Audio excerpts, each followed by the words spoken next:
Yes. Hello, everyone. Thanks, Virginia, for the introduction. My name is Jim Morey. I teach English at Emory.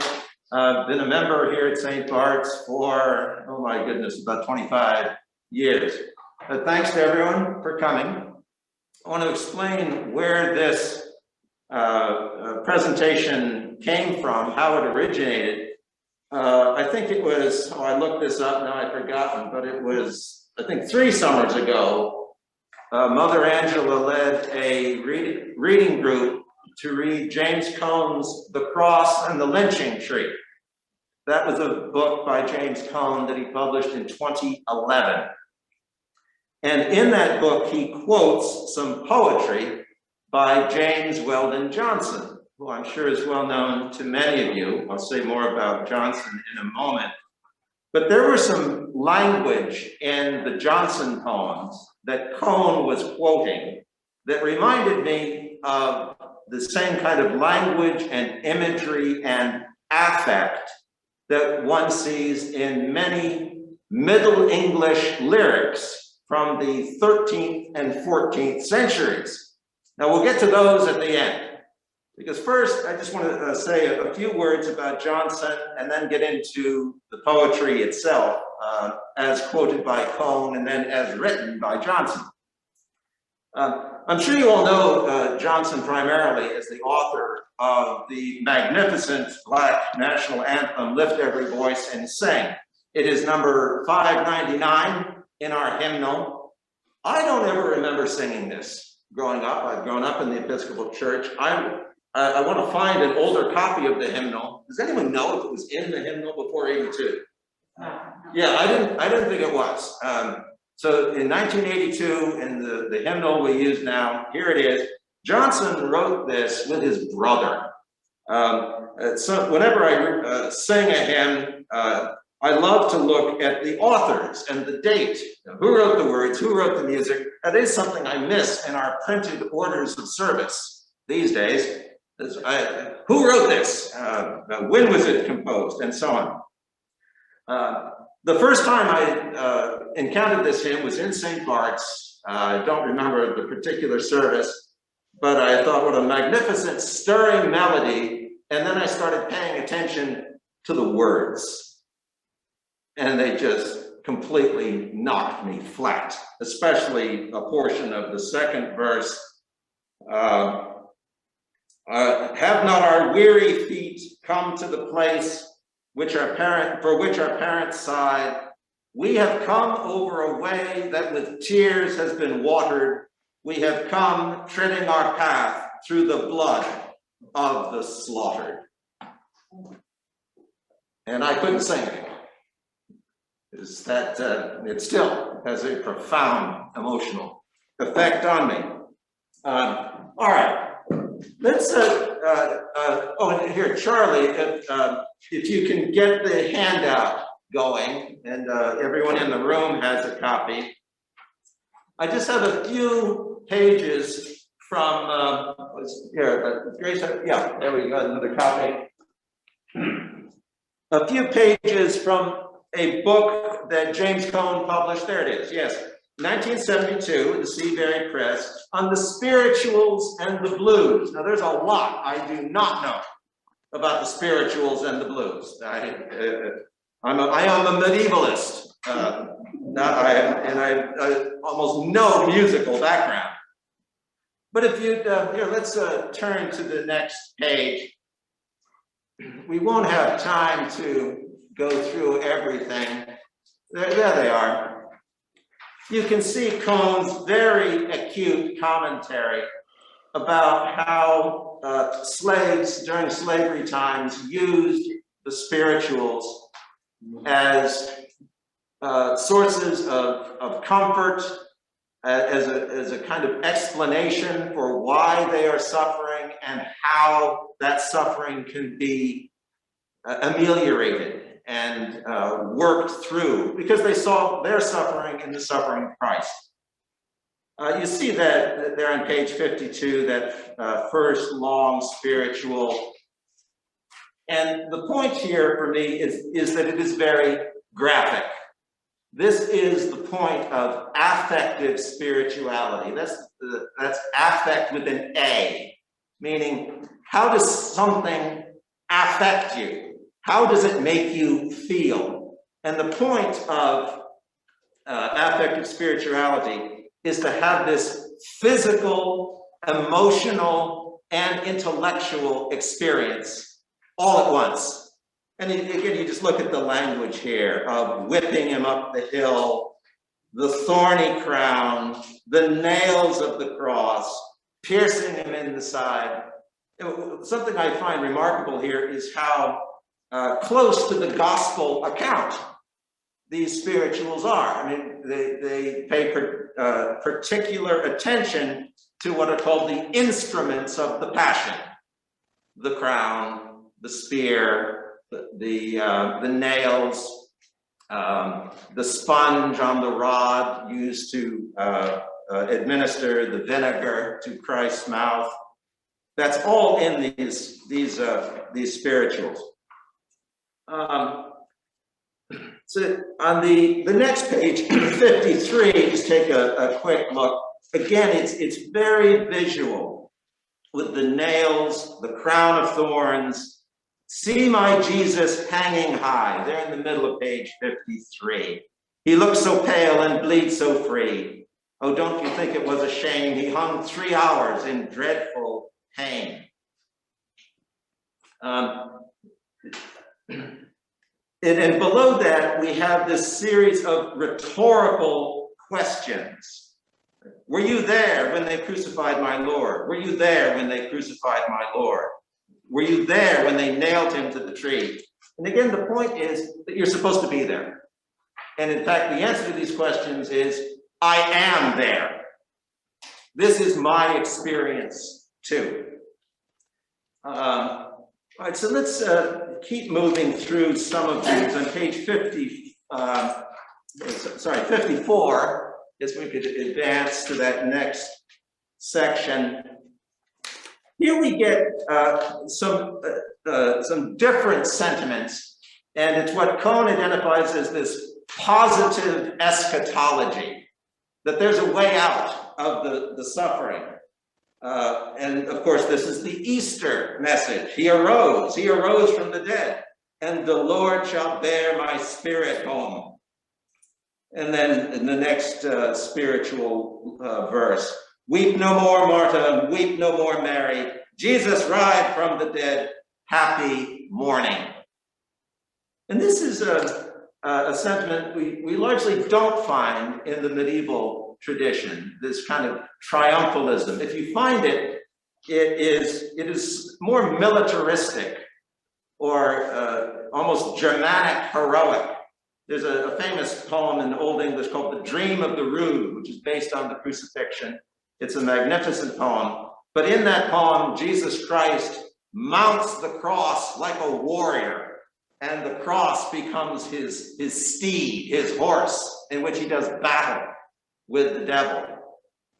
So you get that kind of triumphalist spirit, but here we get a very Christian Easter message that we will rise, we will persevere. Then on here, again, moving ahead to page 56.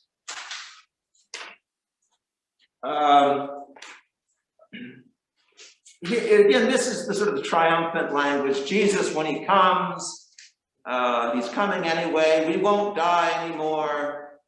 And then in that last verse on page 56, yes, and he's going to bring my mother with him when he comes, when he comes. He's going to bring my mother with him when he comes. And again, in this emphasis on the mother, this to me is a strong recollection of Mary. We had Mary mentioned just briefly on the previous set of verses. Weep no more, Martha, weep no more, Mary. This idea of the Virgin Mary as being the intercessor and the strongly emotional tie to a mother.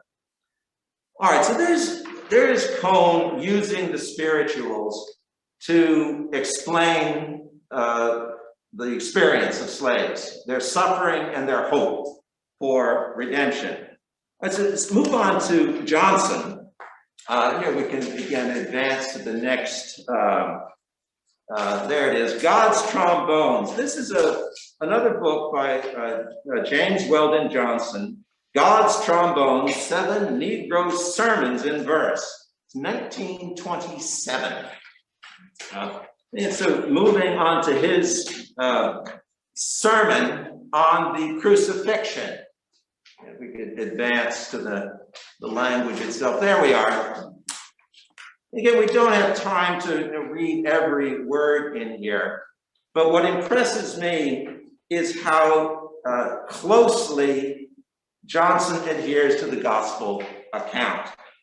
And just we go from the Garden of Gethsemane, the prayer, "Oh Father, this bitter cup, let it pass from me." If we, Charlie, if we could advance, there we are. So we have the bitter cup, and then in the next verse, "Not as I will, but let thy will be done." These are quotations from the Gospel of Matthew and the other crucifixion accounts.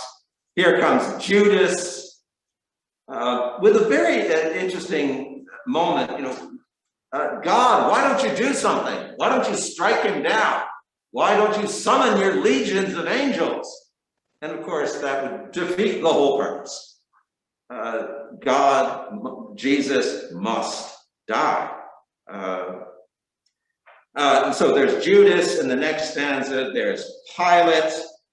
Over on page 41, we have the scene before Pilate, the scourging of Christ, the road to Golgotha, and very interestingly, in that third verse on page 41, "Up Golgotha's rugged road, I see my Jesus go, and they laid hold on Simon."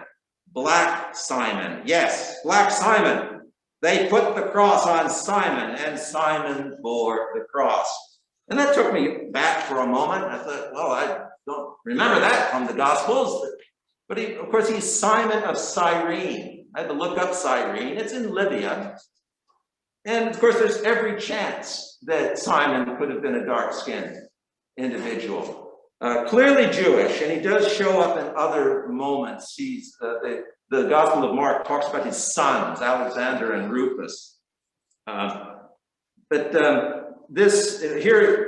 Johnson is invoking this tradition that a dark-skinned person, a Black Simon, also participated in the crucifixion. And here come again the hammers, the nails, the spear. They're going on to the next page in this, what Johnson called a sermon. Yes, all the instruments of the passion, the hammer, the nails, the spear, and Mary. Mary, weeping Mary, sees her poor little Jesus on the cross, hanging between two thieves. And then back to the biblical verses. My God, why hast thou forsaken me? And then the events that happened at the moment of the crucifixion. The veil was split. The sun was eclipsed. Thunder and lightning. What a day. All right, so there is Johnson's take on the crucifixion story, which is, I think, strongly paralleled in the spirituals tradition that Cone was outlining for us. And now I just want to turn to these Middle English lyrics. Let's go to the next couple of pages. The one on the left, this is a delightful lyric on the coming of summer, but this is not relevant to our purposes, so you can read that one on your own time. But there's on page 5, what's in this edition is called lyric number 4. We have this, I think, just absolutely beautiful verse. Nu går sun under vård, mi rueth Mary, the fair road. Nu God son under tre, mi rueth Mary, the son and they. And you can look at the notes at the bottom. This is it's from a manuscript in the Bodleian Library. It's in over 40 manuscripts, and that's an astonishing number to see that how widespread this lyric was reproduced. And it's mid-13th century. This is a deeply rooted sentiment in the English spiritual, religious tradition, with a marvelous pun, of course, on sun. The sun is going under the wood. Meaning, the sun is setting, it's setting behind those trees over there.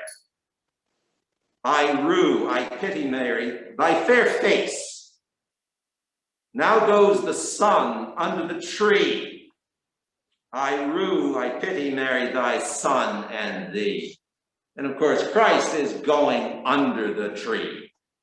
There's this, the ancient equivalence between the tree of the knowledge of good and evil in the Garden of Eden and the tree of the cross. And if we eat the fruit, well, as Adam and Eve did, Adam and Eve ate the fruit of the tree of the knowledge of good and evil, and they became subject to sin and death. If we eat the fruit of the cross, that tree, the second tree, which indeed does bear fruit, if we eat the body and blood of Christ, our sins are forgiven and we achieve eternal life. It's a remarkable inversion. It's what's known as typology. The Christian scriptures were consciously patterned, of course, as you all know, on the Hebrew scriptures. The Christian story is just a replay and inversion of the Old Testament, the Hebrew scriptures. So there's I find it a beautiful lyric. Just a couple more, and then we can discuss as we wish. On the next set of pages, yes, there they are. As I read these different lyrics, they're just different versions, really of the same lyric. I'm thinking this is a spiritual. This is the same language I saw in the spirituals that James Cone was talking about. When I see on road he done, Jesus me lemon, and by him stonden Mary and Johann, his hair dead is stongen, his body was scourged is swungen for the sin of man, ere that he may wait, and salt tear is late, if he of love can. Again, we're supposed to visualize ourselves at that moment, standing with Mary and John, as Christ is crucified. All right, now just one more. This is the last one over on page 25. There we are. Yes, thanks, Charlie. Yes, this is again one of my favorite lyrics. It packs a lot into 5 lines. The fools in the frith, the fishes in the flood, and Emon wax woe, much sorrow he walk with, for best of bone and blood. Again, you can look at some of the notes there. The fowls, the birds, are in the forest. The fish are in the flood, meaning the water. And I must go crazy. Much sorrow I walk with, for the best of bone and blood. Now, just quickly working backwards, the best of bone and blood, well, that would seem to be a human being. We are at the top of the food chain. We're the highest order of animals, even though we are animals, because there's a pun again on best. Human beings are the best of bone and blood. We're also beasts, B-E-A-S-T, of bone and blood. So in the pun in that word, the lyricist acknowledges that we are the best and we are still animals. And mortal, subject to suffering.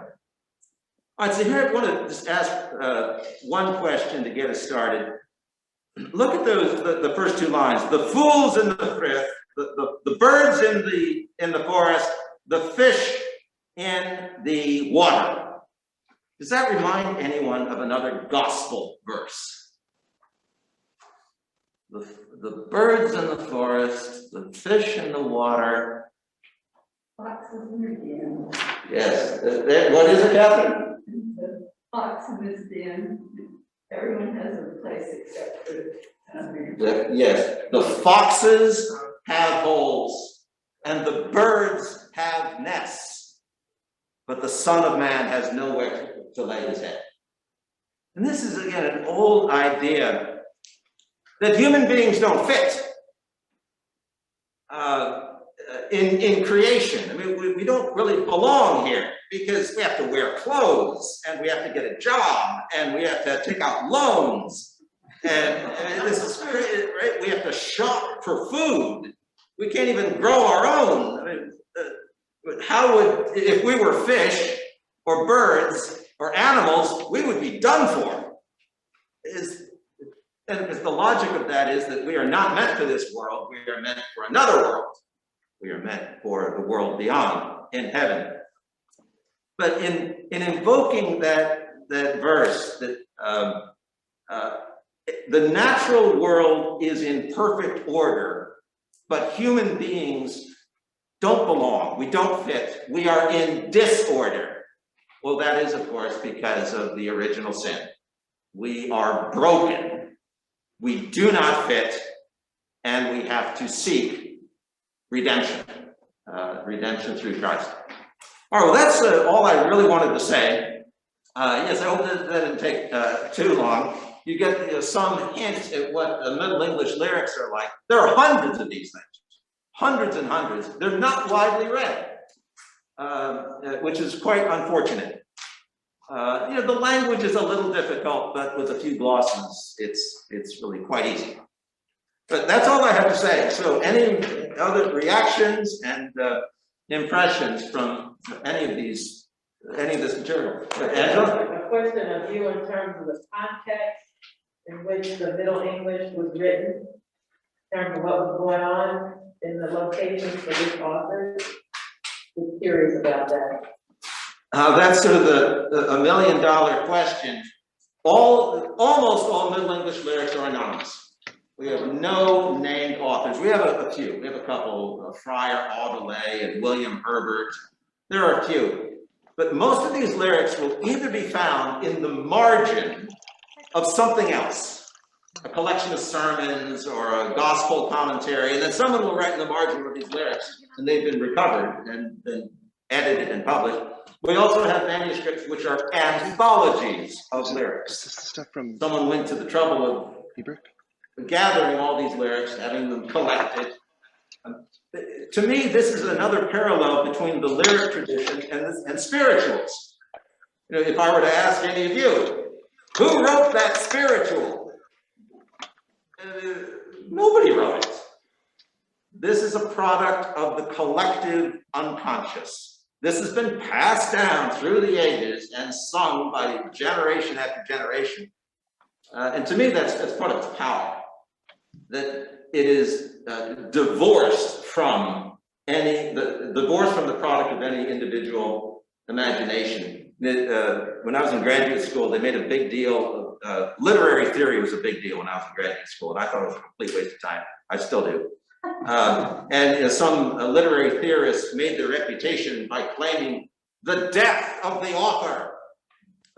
Who needs an author? And I'm a medievalist, and I'm like, we've never had authors.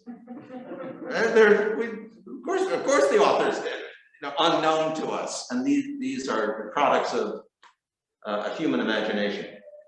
But Jim, during the Middle Ages, weren't most people who could write priests and friars and brothers? I mean, most people did not write or read, so that's why we had plays and these were acted out because people couldn't read the Bible.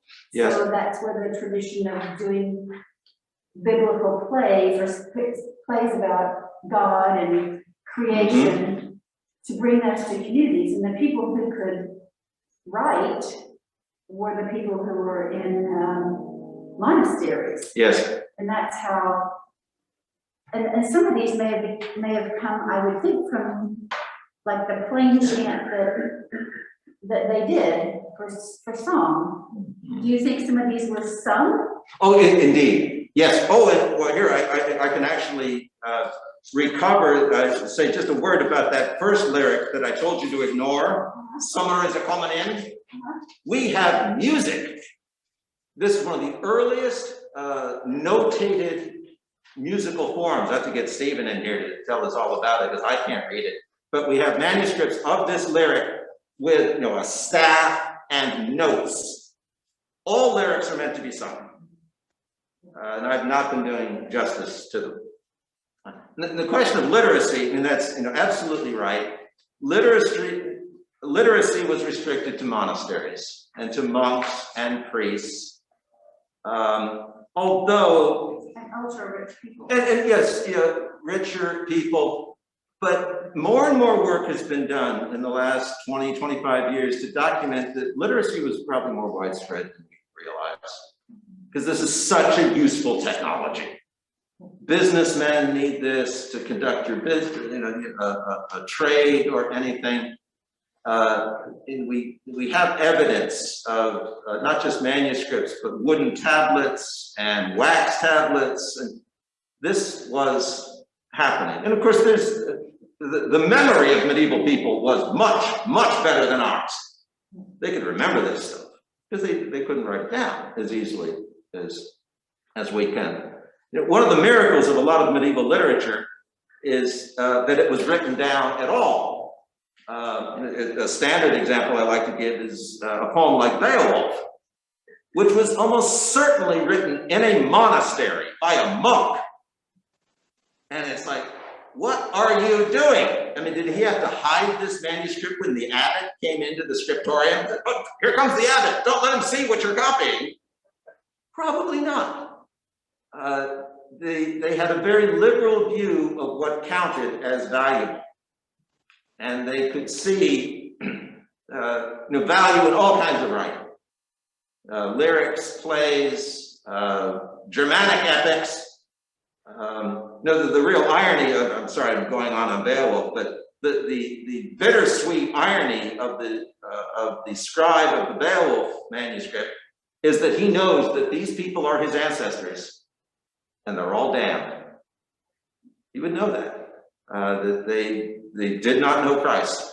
There's no Christ in Beowulf. Anyway, that's another But do question. you think that the same is true for some of the spirituals that, early in the times when slaves first came to America and Cuba and South America and where they were taken, they didn't read or write. I mean, they didn't read or write, and these are the things that people learned from their mothers and learned from their cousin, and then eventually it was written down? Indeed. Written down by researchers who would just go around and listen to people and write them down. There's famous stories of people doing that kind of field research. The other miracle is that the African slaves did not know Christianity. This was a learned religion in their experience. And to see how completely the devotion and understanding of Christianity permeated the slave experience. And you think, why would they even care? This is the white man's religion. They bought into it deeply. Particularly when the Bible was used to promote slavery, slaves being, obedient to your master. To me, that's a miracle of the Holy Spirit. They were counting in their heads, but somehow that's not what they received. They were able to receive the true gospel message and transcend what they were being taught and how they were treated to focus on Christ. Right. And I look at it also, as you were saying, in the African nations that they were stolen from, a lot of their history, like you showed the history of the medieval times, was in songs and lyrics and verses And, you go back to the movie Roots, and they talk about Kunta Kinte. Where he found out where he was from was going to certain places. And the historians started reciting the history and finally got to the point where there are my ancestors.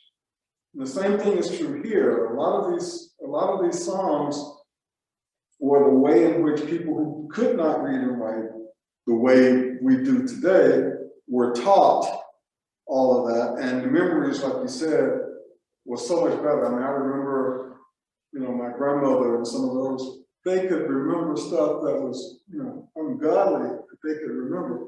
Even in her last few years as a senile, she looked at me and she says, I don't know who you are, but you're one of my people because you look like me.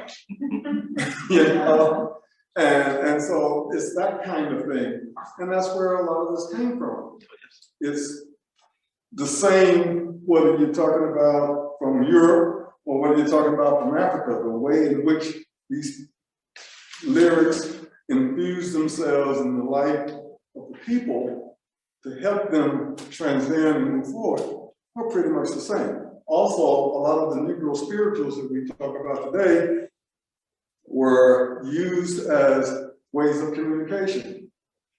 They weren't just, talking about, going to be with my God, I want to be with my Lord, I got to deal with all this right now, and eventually I'm going to go to heaven and get free of this. But there's also a way for them to say, go hide, because the white man's coming to get you, and you need to get out of the way so you don't get caught, or, let's do this, let's do that, or the other. Sort of like we say the Indians did with their smoke. I mean, come on. Right. But whatever they did, it was the same thing. So we find that no matter where people came from, the original seems to have permeated to all of them as a means of communication, as a means of creating their faith or whatever it happened to be, though they were far-reaching in different parts of the world. It's the same similar thing until we all kind of come to something of a generality. And that, you mentioned that, I had never thought about it that way, but it's amazing that, again, we keep saying the more you understand people, the more we are the same rather than different. It's just how in which those things came together. Well, that's where this project, this little interest for me originated. I am sure that the authors of the spirituals never read 13th century Middle English manuscripts. They just didn't. But there it is. It's the same language, same emotive power. And also music. And I think the idea that it is musical, it is sung. If I could just share a personal St. Bart's memory, my father had Alzheimer's for about 10 years, and as you know, it's a devastating disease, and at the end of it, he couldn't talk, didn't know who we were. We would bring him here to church occasionally, especially on Christmas Eve. And during the singing of the hymns, those Christmas hymns, my dad stood up and sang. He couldn't even talk, but he could sing those hymns. It was astonishing. But that's the power, it's something wired in our brains. We need a psychologist and a neuroscientist to explain that to us. It is true that songs are much easier to remember than spoken word. And when I was in the nursing homes ministering to people there, if they couldn't talk, they could still sing music. I think that's one of the things that I worry we're losing, because so many people now are not going to church and are not, there's a young woman on our street, and I work out in the front yard a lot, and so she stops and says hello, and I was putting something in the car, and she said, oh, where are you going? I said, oh, I'm taking this to my church, and she said, well, what's your church? I said, oh, St. Bartholomew's Episcopal. And she said, oh, my grandparents went there, they're buried there. Harley Chris. And she said, my daughter, Hartley Chris. And she said, my daughter is named for my grandfather. And I thought, but you're not a member, but you don't go to church. It's like, I think a lot of that tradition of people learning these hymns as children, and that's one of the things that I think we're losing, not just here in America, but all over the world. The things that we in this room learned as children growing up in the church. I mean, I grew up in the Baptist church, and every once in a while we sing a hymn and I think, oh, that's a Baptist hymn, because it's something I've been singing since I was a kid. So, but my daughter doesn't want to go to church, you know, she's not even in the least bit interested. And I think a lot of younger people are not in the least bit interested, and so we're losing that tradition of like your dad, being able to do nothing else but stand in church and sing those hymns on TV. But then you sing popular songs, you can't always get what you want. But I feel like they were, you know, some of the songs that are out now, they're not things. Even the Rolling Stones, I grew up with these songs. They're not even things like that. They're just, I'm old, I don't understand the lyrics. It's different. Remember they hated Elvis. Yes. Okay, it's just different. Yes. Jim, the Johnson sermon. Yes, Do you have any recordings of him? oh God, I do not know. Because it just would be amazing to listen to. I can go on YouTube, but.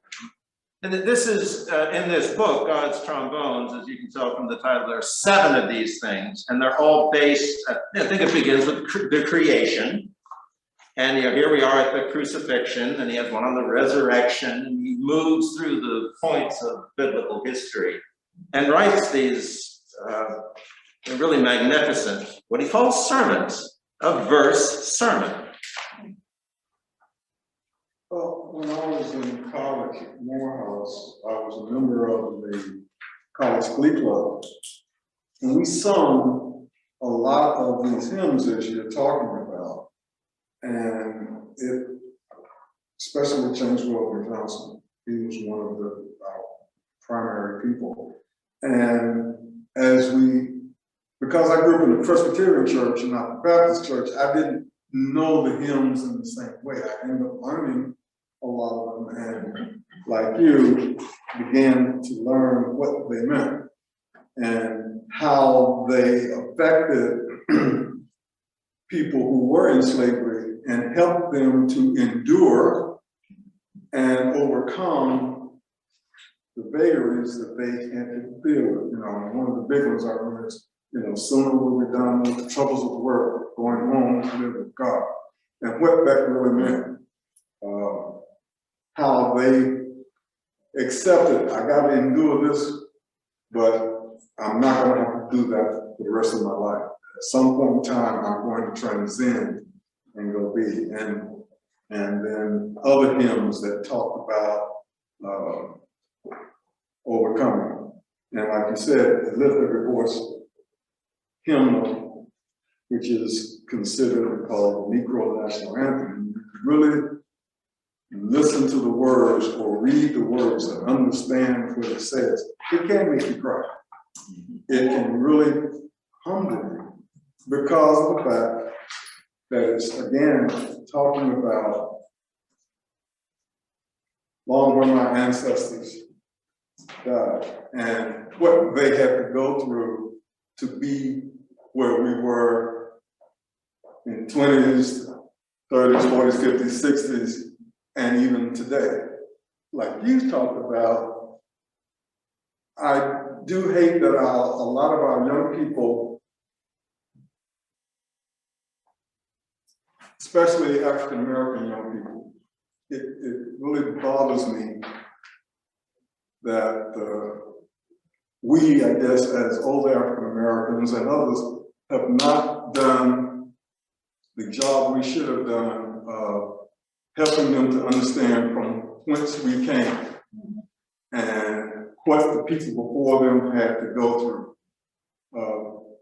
I find that Jewish ethnicity having done much better job of doing that. These kids don't understand that you don't throw away a lot of the civil liberties that the people before you, and most of them, is a grandma, maybe a great grandma, but typically a grandma or grandpa who was beaten and blooded like John Lewis was. For trying to vote. Just for trying to vote and that kind of thing. So, It's the way I feel about young women not understanding. I'm sorry. It's the way I feel about young women not understanding the value of the things that we march for. Right. You know, abortion rights, civil rights, Women's rights. Women's They were marching yesterday. the right There were a to- lot of people, a lot of women marching yesterday. The right to vote, the right for women to vote. I mean, oh, you little ladies, you don't need to do that, we'll take care of you. No. That's not how it works, bud. So, but they don't understand that the stuff that people went through to bring us to this place Right. and how in an instant it can be gone. Well, I find it so ironic right now, all these people who are against vaccination, against wearing masks, and they're holding up all these signs, my body, my choice. And I'm looking at a lot of these people, you're not vaccinated, you aren't wearing masks, you don't care about your fellow man, but you're the same person that will stand out here and tell me, or tell a woman that she does not have the right to an abortion if that's what she feels she needs. Right. But to wear a mask or to get vaccinated, you're gonna tell me it's your body and your choice. I have a comment from Zoom. This is from Suba. She wants the medievalist take on this. Let's see.